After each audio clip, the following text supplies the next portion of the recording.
নমস্কাৰ। শিক্ষা হেতু এপ আৰু চৰকাৰীভাৱে যোগান ধৰা টেবলেটসমূহৰ বিসংগতি সম্পৰ্কে শিক্ষক সমাজে আৰম্ভণিৰ পৰাই অভিযোগ কৰি আহিছে আৰু আমাৰ মাননীয় শিক্ষামন্ত্ৰী ডক্টৰ অনুজ পেগুৱে আৰম্ভণিৰ পৰা বৰ্তমানলৈকে এই অভিযোগ নস্যাৎ কৰি আহিছে। এই সম্পৰ্কে সন্মিলিত শিক্ষক মঞ্চই নিজৰ প্ৰতিক্ৰিয়া ব্যক্ত কৰিছে। এক বিজ্ঞপ্তিযোগে তেওঁলোকে জনায় যে শিক্ষা হেতু এপ চৰকাৰে বিদ্যালয়সমূহক যোগান ধৰা টেবলেটৰ বিসংগতিক লৈ ৰাজ্যৰ শিক্ষামন্ত্ৰী আৰু সমগ্ৰ শিক্ষা অসমৰ স্থিতিক উভতি ধৰিছে সদৌ অসম সন্মিলিত শিক্ষক মঞ্চই। শিক্ষামন্ত্ৰী ডক্টৰ অনুজ পেগুৱে শিক্ষা হেতু এপৰ বিষয়ে বিসংগতিৰ অভিযোগ ভিত্তিহীন আখ্যা দিয়াৰ পিছত আজি বিষয়টোত মাত মাতিছে ৰাজ্যৰ 12 শিক্ষক সংগঠনৰ উমৈহতীয়া সংস্থা সন্মিলিত শিক্ষক মঞ্চই। আজি এটা বিবৃতিযোগে শিক্ষক সংগঠনটোৰ উমৈহতীয়া মঞ্চখনে দাবী কৰে যে শিক্ষা হেতু এপৰ বিসংগতি আৰু টেবলেটসমূহ অচল হৈ পৰা সন্দৰ্ভত যোৱা 13 মাৰ্চত শিক্ষামন্ত্ৰী ডাক্তৰ অনুজ পেগু আৰু প্ৰাথমিক শিক্ষা সঞ্চালকক তেওঁলোকে অৱগত কৰিছিল। তদুপৰি 22 মাৰ্চত মাধ্যমিক শিক্ষা সঞ্চালকৰ সৈতে হোৱা আলোচনাত সন্মিলিত শিক্ষক মঞ্চই শিক্ষা হেতু বিসংগতিৰ কথা জনাইছিল।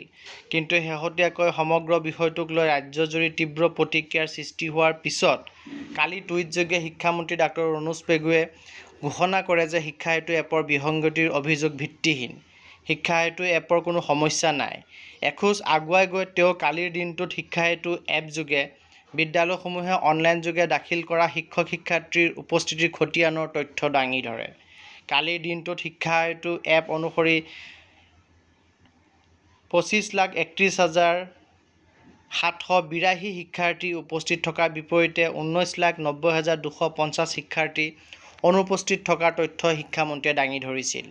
শিক্ষামন্ত্ৰীয়ে দাঙি ধৰা তথ্যৰ বিপৰীতে আজি বিবৃতিটোত সন্মিলিত শিক্ষক মঞ্চই কয়, বিভাগীয়ভাৱে শিক্ষা হেতু এপৰ বিসংগতি যিমানে অস্বীকাৰ নকৰক কিয়, এপটোৰ ছফ্টৱেৰ আৰু ডিভাইচত যথেষ্ট বিসংগতি আছে, তাক কোনো শৈক্ষিক প্ৰতিষ্ঠানে নুই কৰিব নোৱাৰি অভিযোগৰ পিছত অভিযোগ উত্থাপন কৰি আহিছে। চাপৰিলে মেঘ আঁতৰি নাযায়। পুৱা 8:45 উপস্থিতি দিলে এপৰ ছফ্টৱেৰে দিনৰ 12 বজাৰ পৰা 1:30 বজাতহে উপস্থিতি সম্পূৰ্ণ বা অসম্পূৰ্ণ হোৱা দেখুৱায়। সেইদৰে 3:25 শিক্ষকসকলে উপস্থিতি দি প্ৰায় 1-1.5 ঘণ্টা থাকিব লাগে এপৰ ছফ্টৱেৰে উপস্থিতি গ্ৰহণ কৰিলে নে নাই তাক নিৰীক্ষণ কৰিবলৈ। আনহাতে অধিক ছাত্ৰ-ছাত্ৰী থকা প্ৰায়বিলাক বিদ্যালয়ত ছাত্ৰ-ছাত্ৰীৰ উপস্থিতি লোৱাৰ পিছত দিনটোৰ শেষত দেখা যায় 25-30% ছাত্ৰ-ছাত্ৰীৰ উপস্থিতি এপৰ ছফ্টৱেৰে গ্ৰহণ কৰা নাই। সন্মিলিত শিক্ষক মঞ্চই পুনৰ কয় যে টেবলেটসমূহৰ বিসংগতিৰ কথাও শিক্ষা বিভাগক অৱগত কৰোৱা হৈছিল যদিও তাক নিৰাময় কৰাৰ ক্ষেত্ৰত ব্যৱস্থা গ্ৰহণ কৰা পৰিলক্ষিত নহ'ল। লক্ষণীয়ভাৱে কালি সমগ্ৰ শিক্ষা অসমে টুইটযোগে টেবলেটসমূহৰ কাৰ্যক্ষমতা সন্দৰ্ভত তথ্য দাঙি ধৰি কৈছিল যে ডিভাইচসমূহৰ ৱাৰেণ্টি 2 বছৰ বুলি উল্লেখ কৰিছিল। কিন্তু বেছিভাগ শিক্ষানুষ্ঠানে টেবলেটৰ কাৰ্যক্ষমতাহীনতাৰ বাবে দৈনিক নগুৰ-নাকতিৰ সন্মুখীন হৈ আহিবলগীয়া হৈছে। অৱশ্যে শিক্ষা হেতু এপ আৰু টেবলেটৰ সমস্যা সন্দৰ্ভত অহা 24 মে'ত মহানগৰীৰ চান্দমাৰী স্থিত অসম ৰাজ্যিক প্ৰাথমিক শিক্ষক সন্মিলনীৰ কাৰ্যালয় শিক্ষক ভৱনত দিনৰ 11:30 বজাত অসমৰ ৰাজহুৱা খণ্ডৰ বিদ্যালয়সমূহৰ শিক্ষাৰ্থী আৰু শিক্ষক সমাজৰ বিভিন্ন সমস্যা সন্দৰ্ভত আলোচনা কৰাৰ বাবে অসমৰ 12টা শিক্ষক সংগঠনৰ একত্ৰিত মঞ্চ সদৌ অসম সন্মিলিত শিক্ষক মঞ্চৰ এখন কাৰ্যনিৰ্বাহক সমিতিৰ সভা আহ্বান কৰা হৈছে। উক্ত সভাত নিৰ্ধাৰিত সময় আৰু স্থানত মঞ্চৰ উপদেষ্টা সন্মিলনীতে বিষয়ববীয়া আৰু মঞ্চৰ অন্তৰ্গত প্ৰতিটো শিক্ষক সংগঠনৰ সভাপতি সম্পাদকসকল উপস্থিত থাকিব।